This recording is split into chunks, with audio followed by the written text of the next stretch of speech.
If you put what happened in this trial in a historical context, as we begin to talk about this travesty, and as we sat around and we talked about it and we started remembering the cases before this, the conversation went all the way back to 1955 in Emmett Till. Yeah, that's right. And everybody from Emmett Till to Trayvon Martin, every white law enforcement, sheriff, bully, thug, everyone was acquitted, no matter how heinous the crime.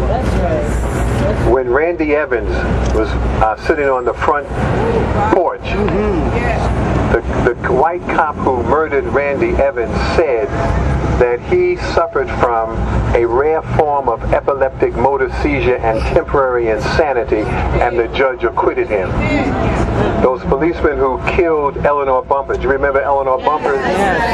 She was an elderly woman who was terrified when she saw and heard somebody smashing her door down.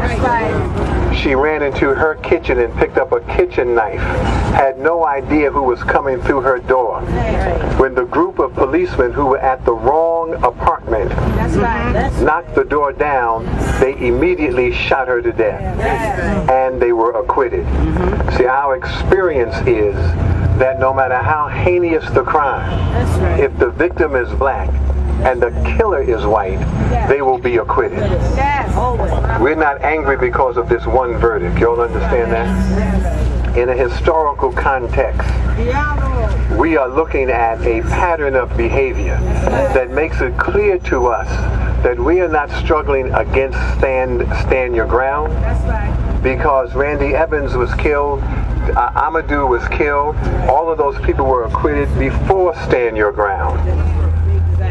Zimmerman killed Trayvon Martin because Zimmerman was assured that he could get away with it. His attorneys put up that flimsy defense because they understood it didn't make any difference what they said, that they were waiting for and counting on white privilege to be on their side.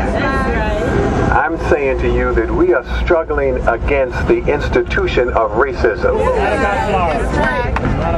There's the stand your ground law exists in over 30 states.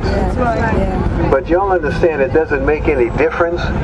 They kill us and are acquitted whether they stand your ground or not. Nobody takes us seriously. We've not demonstrated any clout. We've not shown them any of our political or economic leverage.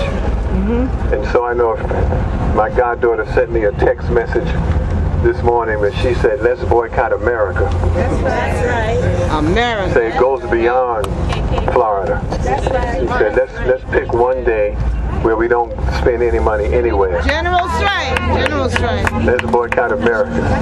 There are some other industries that need your money. There are industries that cannot exist without your money. Is Yusuf's mother still there?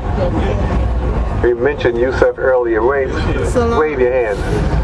She said she's in a wheelchair. When we talk about the Central Park 5, there are some industries that cannot exist without your money. And so very soon we're trying to find, I'm working with some folk trying to find the industry. I know I want it to be the fast food industry. They can't survive without your money. That's right. I've already seen the most recent research. Most of the fast food restaurants in the country are in black communities. And it's not, and the research says it's not based on income, it's based on race. Fast food restaurant density is determined by race. I knew that we spend a lot of money on fast food, but I didn't know that most of the fast food money in this country came from us. They can't afford for us to flex our muscle. We'll see. But the point is, just be clear, what we are struggling against is the institution of racism. It is justice for everybody. And institutionalized racism is the enemy. And so we've got to begin to look at how we're going to respond within that context. And when you think about Trayvon Martin, just keep it in a historical context. Y'all with that? Yes. Thank you very much. Yeah.